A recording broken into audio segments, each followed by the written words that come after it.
સૌથી પહેલા તો હું આપ સર્વ પત્રકાર મિત્રોને આવકારું છું અને આપ સમય લઈને મારા આમંત્રણને માન આપીને ઉપસ્થિત થયા હતા એ બદલ આપનો આભાર પણ વ્યક્ત કરું છું. આજે અમે કોંગ્રેસ પાર્ટી તરફથી ચૂંટાયેલા બે કોર્પોરેટર શ્રી, અમારા સંગઠનના પ્રમુખ શ્રી ધવલભાઈ, આમ આદમી પાર્ટીના પ્રમુખ શ્રી વિનોદભાઈ પણ ઉપસ્થિત છે. નગરપાલિકાના કામોની વાત છે અને એમાં વહીવટી એક છબરડો ગઈકાલે મારા ધ્યાનમાં આવ્યો છે, એટલે મેં આપ સર્વને આજે આમંત્રિત કર્યા છે.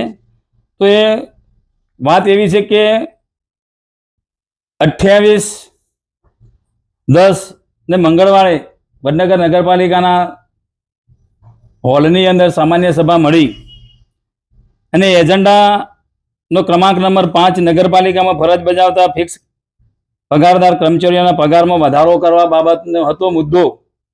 એ મુદ્દાની ચર્ચા કરીને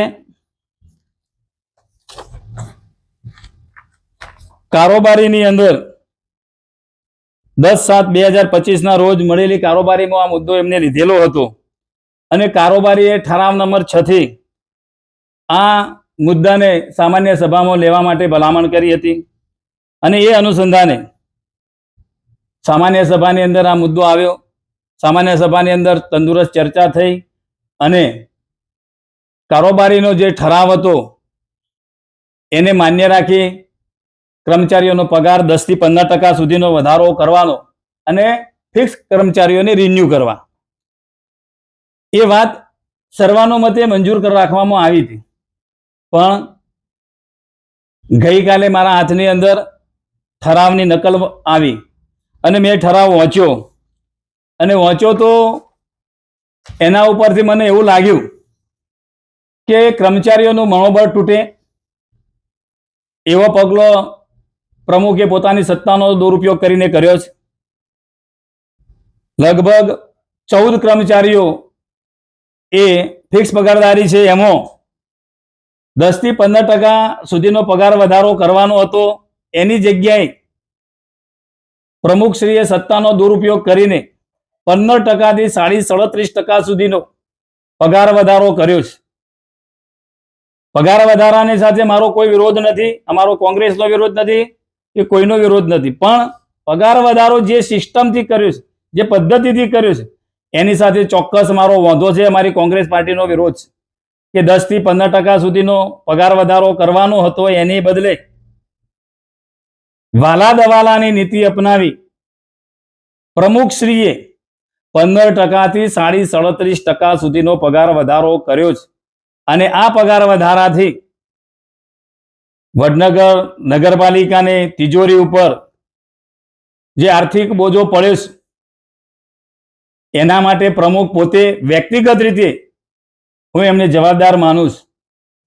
એટલે આ ઠરાવ નંબર 70 ની અંદર તમામ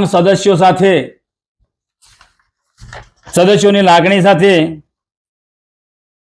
છેદ કર્યો છે એવું મને લાગે છે. કારણ કે પગાર વધારો કરવાનો હતો તો સરખો કરવાનો હતો, તમામને સરખો ન્યાય મળે, સમાન વેતન સમાન કામ સમાન વેતનનો નિયમ લાગુ પડે છે, એનો પણ પ્રમુખશ્રીએ છેદ ઉડાડી અને મનસ્વી રીતે 15 થી 37.5 સુધીનો પગાર વધારો કર્યો છે.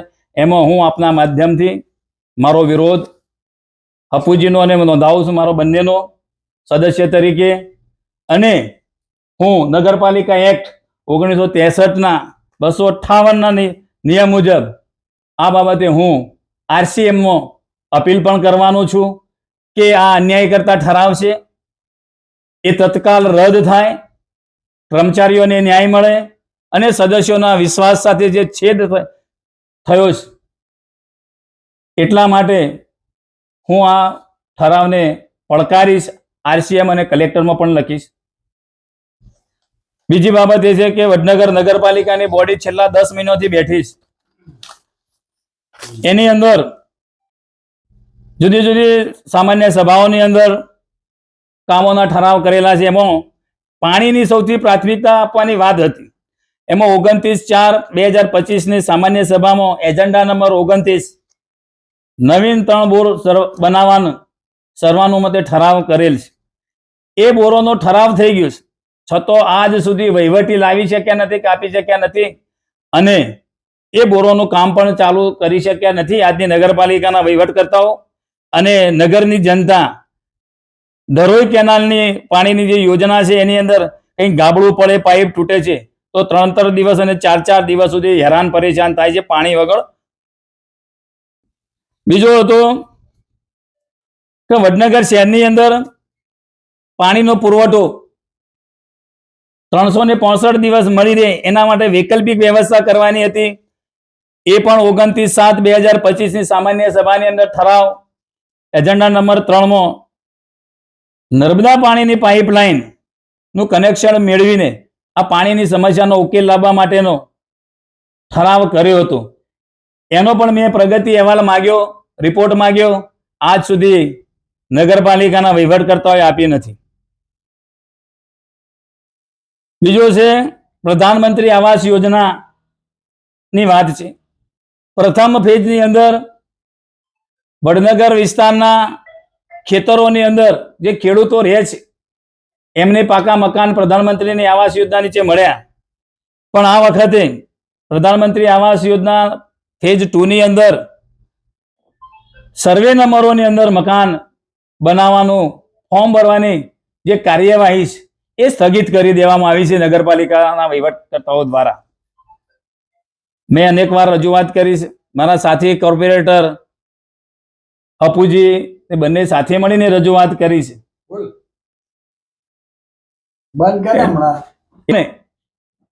અને ગરીબ માણસોને અન્યાય થઈ રહ્યો છે આ યોજનાના લાભથી વંચિત રાખીને. એટલે આ કામ ઝડપી ચાલુ થાય એવું પણ હું ઈચ્છું છું ને આપના માધ્યમથી નગરપાલિકાના વહીવટકર્તાઓને કહું છું કે ભાઈ આ અમારી જે રજૂઆત હતી એને તમે ધ્યાને લઈ જલ્દીમાં જલ્દી ઠરાવ કરો અથવા તો સરકાર જેમાં રજૂઆત કરી એનો ગમે તે કોઈ ઉકેલ લાવી ગરીબ ખેડૂતોને એનો લાભ મળે એવું કરવાની વાત કરું છું. બીજી વાત છે વડનગર કચ્છવા વિસ્તારની અંદર લગભગ 7,000 જેટલા સર્વે નંબરો છે. એ સર્વે નંબરોની અંદર ખેડૂતો પોતાના કાચા પાકા મકાનો બનાવીને રહે છે એમના પરિવાર સાથે. તો એવા ખેતરોનું સર્વે કરી ઝોન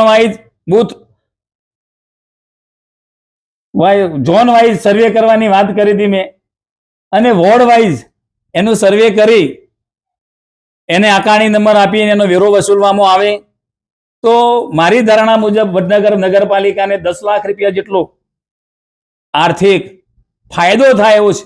છતાં પણ આજની આ બોડી આ વહીવટકર્તાઓ એની અંદર રસ લેતા નહીં અને વડનગર નગરપાલિકાની તિજોરીને આર્થિક નુકસાન પડે થાય એવું આ લોકો વર્તન કરી રહ્યા છે. એટલે આપ સર્વના માધ્યમથી હું વહીવટકર્તાઓને કહેવા માંગુ છું કે વડનગર નગરપાલિકાની જે તિજોરી છે એ જનતાના પૈસા છે, એનો સદુપયોગ થાય. 1-1 રૂપિયાનું વળતર નગરપાલિકા દ્વારા જનતાને મળે એવું કામ થાય એવું કરવાને બદલે આ વહીવટકર્તાઓ ઘોર નિંદ્રાની અંદર ઊંઘે છે અને 10 મહિનાથી 1 પણ રૂપિયાનું કામ નવાસરથી શરૂ કરી શક્યા નથી. એ વાતનું દુઃખ છે. બીજી વાત છે તારીખ 26/5/2025 ના રોજ પ્રમુખશ્રીના ઘરેથી એક નગરપાલિકાના સેવક ફાઇલો અને નગરપાલિકાનો અતિ મહત્વનો દસ્તાવેજ એટલે કે ઠરાવ બુક પ્રમુખશ્રીના ઘરેથી લઈને આવતા હતા અને મેં એ રસ્તામાં પકડ્યા હતા અને ત્યારે જ મેં મારો વાંધો લખીને તે દિવસે નગરપાલિકામાં આપ્યો હતો. પ્રમુખશ્રી કઈ સત્તાથી નગરપાલિકાનો અતિ મહત્વનો દસ્તાવેજ ઠરાવ બુક એમના ઘરે લઈ ગયા અથવા તો મંગાવ્યો એ મેં પૂછ્યો હતો પ્રશ્ન, અને એની લેખિતમાં અરજી પણ કરેલી છે. એનો આજ સુધી મને લેખિતમાં કોઈ જવાબ મળ્યો નથી અને આમાં તો ઘણા બધા પ્રશ્નો મેં પૂછ્યા છે, એનો એક પણ લેખિતમાં ઉત્તર આ નગરપાલિકાના વહીવટકર્તાઓ આપ્યા નથી. તો ભવિષ્યની અંદર હું અને મારી કોંગ્રેસ પાર્ટી નું સંગઠન જો આ બાબતે ન્યાય નહીં મળે તો કદાચ અમારે ગાંધી ચિંધ્યા માર્ગે ઉપવાસ ઉપર પણ ઉતરવું પડવાનું થશે. તો ચોક્કસ હું મારા સંગઠનને સાથે લઈને અનશન પણ કરીશ લાઇબ્રેરી નીચે, વડનગર લાઇબ્રેરી નીચે. તો આ સંદેશો હું આપના માધ્યમથી વડનગરની જનતાને આપું છું કે ભાઈ જનતા જાગો, ઉઠો. અને વડનગર નગરપાલિકાના વહીવટકર્તાઓ ઘોર નિંદ્રાની અંદર ઊંઘી રહ્યા છે. ભ્રષ્ટાચાર એટલો બધો કરી દીધો છે અને થઈ રહ્યો છે એવું લાગે છે મને તો કે આ લોકો ભ્રષ્ટાચારને કરવા માટે જ આ બધું કરી રહ્યા છે. શું કામ કરતા નથી? અમે એમ કહીએ કે સારું કામ કરવો તમારો સપોર્ટ છે, પણ કોઈ કામ કરી શકતા નથી. અથવા તો કોઈ ખાડા પૂરવાનું કામ કહીએ છીએ કે ગાબડો પૂરો કે ખાડો પડ્યો હોય, એ ખાડો પૂરવાનું કામ પણ હાલની નગરપાલિકાના વહીવટકર્તાઓ કરી શકતા નથી અથવા તો કરાઈ શકતા નથી. ખરેખર આ વડનગર નગરપાલિકાના માટે ખૂબ દુઃખદાયક બાબત છે, જનતા માટે દુઃખદાયક છે. જો આ નગરનો પનોતા પુત્ર નરેન્દ્રભાઈ વડાપ્રધાન હોય અને દેશમાં એમ કહે છે કે આટલું બધું કામ કરે છે, પણ વડનગર નગરપાલિકા એ ઝીરો કામ છે એનું. 10 મહિનાનો મારો કોર્પોરેટર તરીકેનો જોયું મેં તો વડનગર નગરપાલિકાની ભાજપ સરકારની આ બોડી છે એ એને 0% આપું, કારણ કે કોઈ કામ કરતા નહીં. જે કામ ચાલે છે એ જીયુડીસી અને ટીસીજીએલ દ્વારા ચાલે છે. વડનગર નગરપાલિકા દ્વારા કોઈ કામ કરવામાં આવતું નથી. લોકો હેરાન પરેશાન છે. નગરની જનતા મારા જોડે રોજ 5-10 માણસો આવે છે, 5-10 ફોન આવે છે કે સાહેબ આ વિસ્તારમાં કોમ નથી થયું, આ ગાબડું પૂરવામાં નથી આવ્યું, પાઇપલાઇન લીકેજ છે, આ ગટર ઉભરાય છે, આ છે. આ બધા જ પ્રશ્નો રોજે રોજના બની ગયા છે. એટલે હું આપના માધ્યમથી વહીવટકર્તાઓને કહું છું કે આ સામાન્ય પ્રશ્નો છે, નાના પણ પબ્લિકને પરસતા પ્રશ્નો છે. ગટરનો હોય, રોડનો હોય, ગોબડા પર ગાબડું પડ્યું હોય એનો હોય, એ જલ્દીમાં જલ્દી એનો નિકાલ થાય અને ઉકેલ આવે એ હું અપેક્ષા રાખું છું અને આપના માધ્યમથી એમને સંદેશો પહોંચાડવાનો પ્રયત્ન કરું છું. હું પરમાર ધવલકુમાર દિનેશભાઈ, વડનગર કોંગ્રેસ શહેર પ્રમુખ. અહીંયા ઉપસ્થિત અમારા 2 કોર્પોરેટર નગરપાલિકાના મહેન્દ્રભાઈ આઈ ઠાકોર અને અપુજી કાકા, બંનેની ઉપસ્થિતિમાં મહેન્દ્ર કાકાએ જે વાત કરી કે વડનગર નગરપાલિકાના અંદર જે પણ ભ્રષ્ટાચાર થઈ રહ્યા છે એની સાથે અમે સહમત છીએ. અને વડનગર શહેરનું સંગઠન, કોંગ્રેસનું સંગઠન એ મહેન્દ્રભાઈ સાહેબની સાથે છે અને હંમેશા સાથે રહેશે. વડનગરની જનતાના કોઈ પણ કાર્યોના વિકાસ થયા નથી. 10 મહિનાથી ભાજપની બોડી બન્યા છતાં કોઈ પણ વડનગરની અંદર કોઈ પણ જાતનું કામ થયું નથી. જો મહેન્દ્રભાઈ સાહેબ કોર્પોરેટરે જે વાત કરી તે વાત જો ધ્યાને લેવામાં નહીં આવે તો એમને જે ગાંધી ચિંધ્યા માર્ગે જે અપીલ કરી છે એમાં અમે સહમત છીએ અને પૂરું સંગઠન, વડનગર કોંગ્રેસ શહેરનું સંગઠન ગાંધી ચિંધ્યા માર્ગે લાઇબ્રેરી આગળ આંદોલનની ચીમકી આપીએ છીએ. આ બાબત ધ્યાને લેવા વિનંતી. હું પટેલ વિનોદભાઈ, વડનગર શહેર પ્રમુખ, આમ આદમી પાર્ટી. છેલ્લા 10 મહિનાથી આ નવી બોડી ભાજપ સરકારની નગરપાલિકામાં આવી છે, પણ 10 મહિનાની અંદર આ કોઈ ગટર, રોડ, રસ્તા વિશે અને ખુલ્લી ગટરો પણ છે, પણ એની કોઈ કાર્યવાહી આજ દિન સુધી કરવામાં આવી નથી. અમે ઘણી વખત નગરપાલિકાની અંદર અને મામલતદારની અંદર રજૂઆત કરવા હોવા છતાં પણ અને કોર્પોરેટરોની ઘણીવાર અમે રજૂઆત કરતા હોવા છતાં આમ પબ્લિકની કોઈ વાત સાંભળવામાં આવતી નથી અને એમને ધક્કા ખવડાવવામાં આવે છે.